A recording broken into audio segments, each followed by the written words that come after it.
Throughout mankind, there have been countless threats to our humanity. From war to disease and now technology, it seems to be a never ending cycle of survival of the fittest. It might be in our nature to claim what is ours and declare war in order to protect it, or feed our imagination on the next best piece of technology that will better mankind. However, what happens when we don't have a choice to fight or to be left alone? What happens when we don't have the technology to defeat a even deeper battle, a battle within? One of several incurable diseases spreading throughout populations today is the Ebola virus.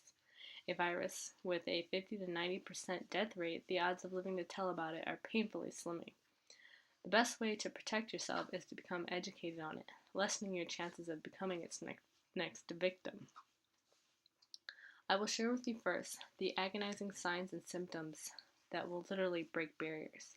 Then I will share with you the history of the Ebola virus and the blood sucking birds of the night that started it all. Finally, I will list all the ways in which you can prevent yourself from becoming a red giant Ebola stew. The symptoms of the Ebola virus will be an experience that you will never forget, not to mention your last. Ebola, also known as Ebola hemorrhagic fever, can be commonly misdiagnosed as typhoid fever or meningitis, which include but are not limited to fever, fatigue, muscle pain, headache, and sore throat. This is followed by vomiting, diarrhea, rash, symptoms of impaired kidney and liver failure, and in some cases both internal and external bleeding through your gums and or your stool. This of course will not come into effect until 8 to 10 days of the Ebola virus peacefully incubating inside every micrometer of your body. Once it is ready for mass destruction, the billions of blood cells will begin inside your body will begin to break open as the virus weakens the cell walls and causing them to burst and seep through virtually every mucous membrane in your body. This is the worst case scenario, however.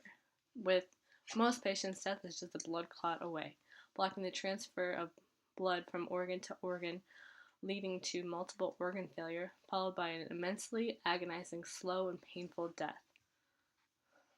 Who is to blame for this horrific disease, you ask?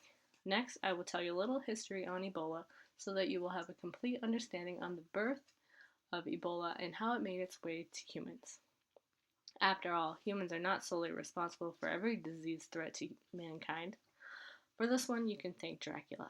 And by Dracula, I mean in his non-human form. That's right.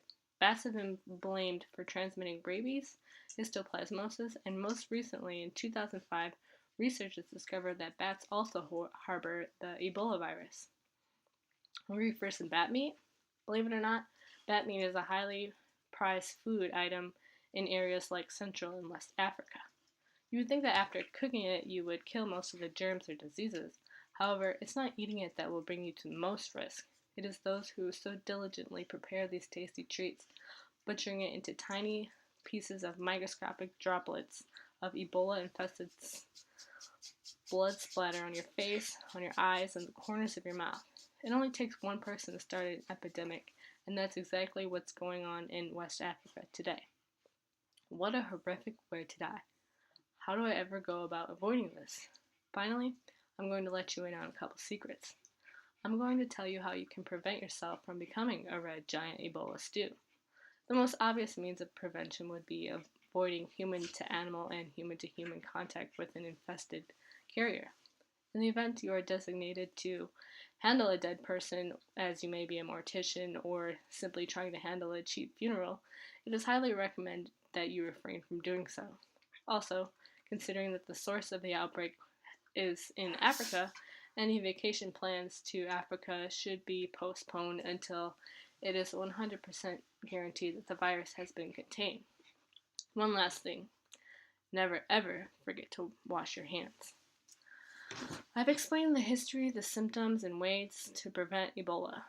To conclude this speech, I would like to express the importance of preventing yourself from getting in contact with someone or some animal that has Ebola.